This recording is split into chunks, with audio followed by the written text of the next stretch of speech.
galera, tudo bom com vocês? Como que vão os estudos? Tudo tranquilo? Hoje eu vim aqui para passar umas pequenas orientações para vocês em relação a esse Enem que realmente vai acontecer. Vai haver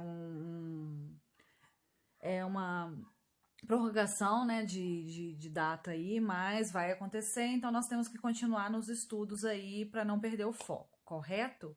Eu trouxe para vocês algumas orientações da cartilha do participante. É uma cartilha que vocês vão receber mais para frente, porém, ninguém lê. Então, eu sempre faço o seguinte, eu proponho para vocês uma aula com o esclarecimento de alguns pontos dessa cartilha do participante, e aí vocês vão observar isso aí, qualquer dúvida me perguntem depois, tá bom? Essas orientações, gente, tem a ver aí com o Enem do ano retrasado, de 2018, porque as orientações são passadas para quem faz capacitação de avaliadores, e aí, no caso, a capacitação ocorreu o ano passado, em junho, tá?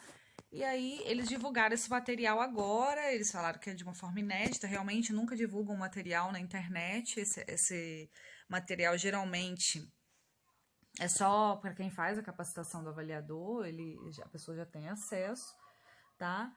No caso, o material que eu digo assim, que eles divulgaram no INEP há pouco tempo. Essa cartilha todos vocês têm em mão, tá? Só que vocês vão receber essa cartilha do participante lá na frente, em relação ao Enem do ano passado. O Enem de 2018 já foi, tá? Que é esse daqui no caso.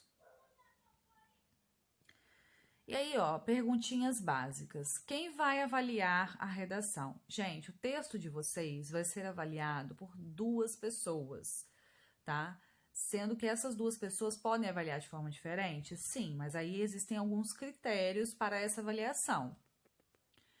Sendo que outra coisa, por exemplo, vamos supor que sou eu e mais um avaliador. Ele não tem acesso à nota que eu dou e eu também não tenho acesso à nota que ele atribui, tá bom? Esses 2 professores vão avaliar suas notas de acordo com essas competências. Já falei aqui nessas videoaulas, sobre cada uma. A competência 1 se refere à norma culta, a competência 2 se refere à compreensão da proposta, aplicação de conceitos que você possui em relação ao seu ponto de vista na proposta textual.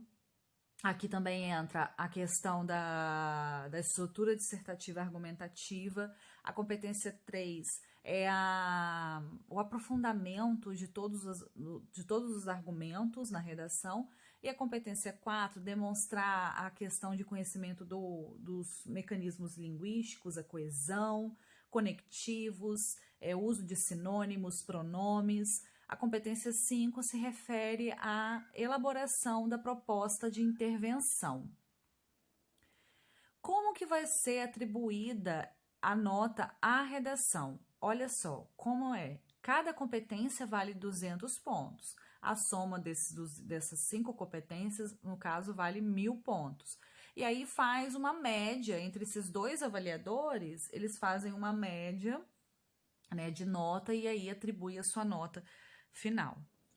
O que é considerado discrepância? Como assim discrepância?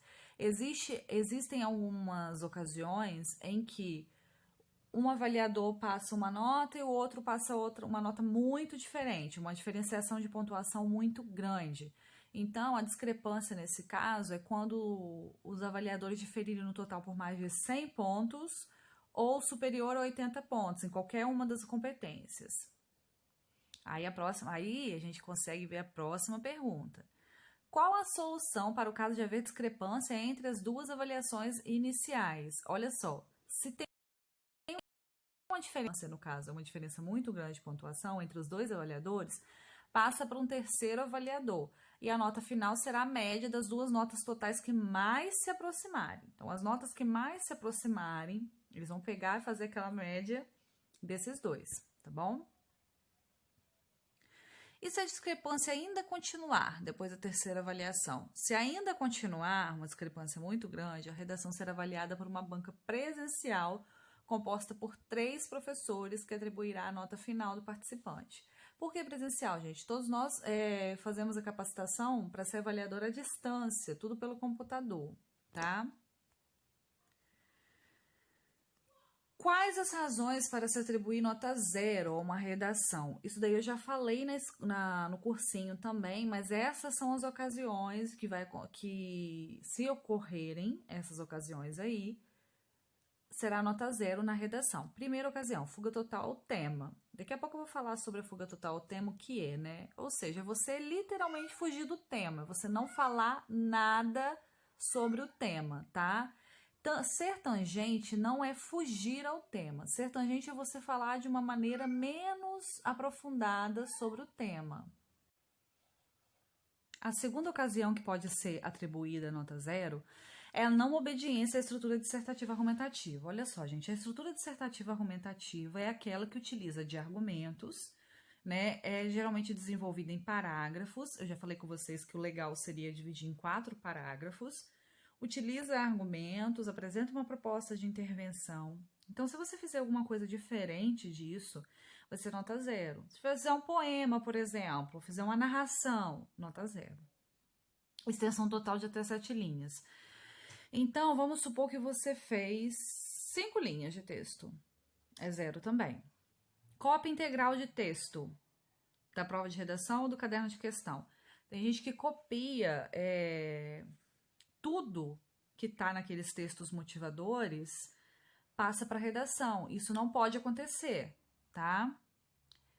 Impropérios, desenhos e outras formas propositais de anulação. Então, por exemplo, impropérios são xingamentos. Você usa palavras como merda, né, como eu já vi em redações, isso anula a sua redação. Desenhos também, você não pode utilizar de nenhum tipo de desenho na redação.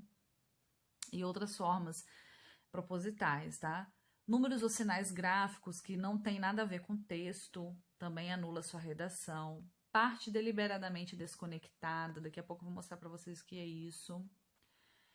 Assinatura, não, você não pode assinar a redação. Nome, apelido, codinome ou rubrica fora do local é devidamente designado para a assinatura do participante.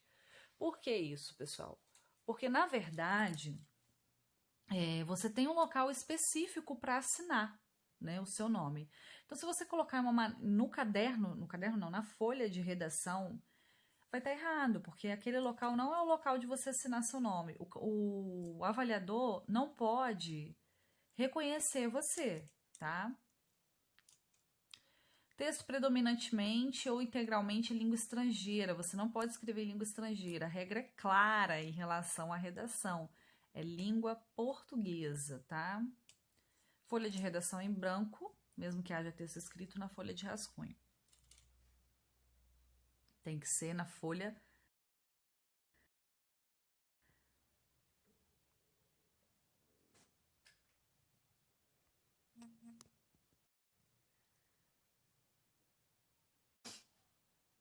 Então, pessoal, o que seria essa parte deliberadamente desconectada? Tem gente que faz mensagem política, tem gente que faz oração dentro do texto mesmo. E isso não tem nada a ver com o tema, não tem nada a ver com a redação propriamente dita. A gente chama isso de parte desconectada. Existem algumas ocasiões que também utilizam música. Ah, professora, e se eu utilizar música como uma citação para se referir ao tema? Aí não, gente. Mas tem gente que coloca uma música que não tenha nada a ver com o tema no meio da redação, e aí a gente chama isso de parte desconectada, tá? Como será avaliada a redação de participantes surdos ou com deficiência auditiva? Isso, para o conhecimento de vocês, eles adotam mecanismos de avaliação coerentes com o aprendizado da língua portuguesa como segunda língua. Então, eles colocam a língua portuguesa como segunda língua dos surdos, as pessoas que têm deficiência auditiva, tá? Como será avaliada a redação de participante com dislexias? Serão adotados critérios de avaliação que levem em conta questões linguísticas específicas relacionadas à dislexia. Existem pessoas que têm esse tipo de limitação, então eles avaliam de acordo com as limitações dessa pessoa. Importante. Para efeito de avaliação e de contagem de no mínimo de linhas escritas, os trechos que representarem cópias dos textos da prova de redação ou do caderno de questões serão desconsiderados em relação ao total de linhas escritas, valendo somente as que foram produzidas pelo participante. Ah, professor, o que é isso? Veja bem, vamos supor que você foi lá e copiou algumas partes do texto motivador.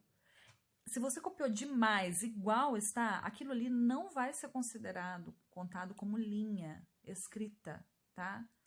O que vai ser contado é a partir do momento que tem ali mesmo o seu texto. Citação não entra nisso aí, tá falando em relação ao texto motivador, tá? Se você copia, você pode copiar um dado ou outro, mas não pode copiar do jeito que está escrito lá, porque isso é considerado cópia. Outra coisa que é importante, procure escrever sua redação com letra legível para evitar dúvidas no momento da avaliação. Redação com letra ilegível poderá não ser avaliada.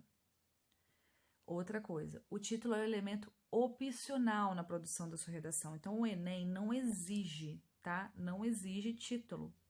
Não quer dizer que você não possa fazer, mas o título só serve para a contagem de linhas nesta ocasião e não para a questão do conteúdo.